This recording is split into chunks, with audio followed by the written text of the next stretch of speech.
મહેમદાબાદ તાલુકાના વાંઠવાડી ગામ પાસેથી પસાર થતી માહી સિંચાઈની માઇનોર કેનાલના બાંધકામમાં મોટા પાયે ભ્રષ્ટાચારની ગંધ આવી રહી છે। અંદાજે 2 કરોડ રૂપિયાના ખર્ચે તૈયાર થઈ રહેલી 4 કિલોમીટર લાંબી આ કેનાલની ગુણવત્તા તપાસવા માટે સ્થાનિક ધારાસભ્ય અર્જુનસિંહ ચૌહાણ જાતે સાઇટ પર પહોંચ્યા હતા। ધારાસભ્યએ જ્યારે કેનાલ પર હથોડીના ઘા માર્યા ત્યારે સિમેન્ટના પોપડા ઉખડી પડ્યા હતા। સામાન્ય હથોડીના વારથી કેનાલ તૂટી જતા કોન્ટ્રાક્ટરની હલકી ગુણવત્તાની કામગીરી ખુલ્લી પડી છે। ખેડૂતોના હિત માટે ધારાસભ્યે આ સમગ્ર કેનાલનું કામ નવેસરથી કરવાની કડક માંગ કરી છે।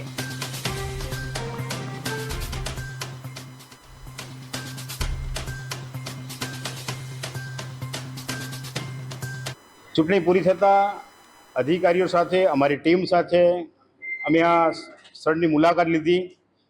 મુલાકાત દરમિયાન અમને ધ્યાનમાં આવ્યું કે બિલકુલ હલકી કક્ષાનું આ કેનાલનું કામ થઈ રહ્યું છે। કોન્ટ્રાક્ટરને પણ સૂચના આપી કે આ ભાઈ આ કામ નવીસરથી થવું જોઈએ, કોન્ટ્રાક્ટરના પૈસે થવું જોઈએ, આ ક્યારેય ચલાવી લેવામાં નહીં આવે। અને હમણાં અનુકૂળતા બની છે। અમે આ વાત સીએમ સાહેબને, માન્ય મંત્રીશ્રીને પણ રજૂઆત કરવાના છે। મારા વિસ્તારમાં જે પણ આવી નાની મોટી ફરિયાદો આવે એમાં આખી અમે ટીમ લઈને જઈએ છીએ। વિશેષ સરકારી કામમાં કોઈ 19-20 ના ચાલે એનું અમે સરકારના પ્રતિનિધિ તરીકે ધ્યાન રાખીએ।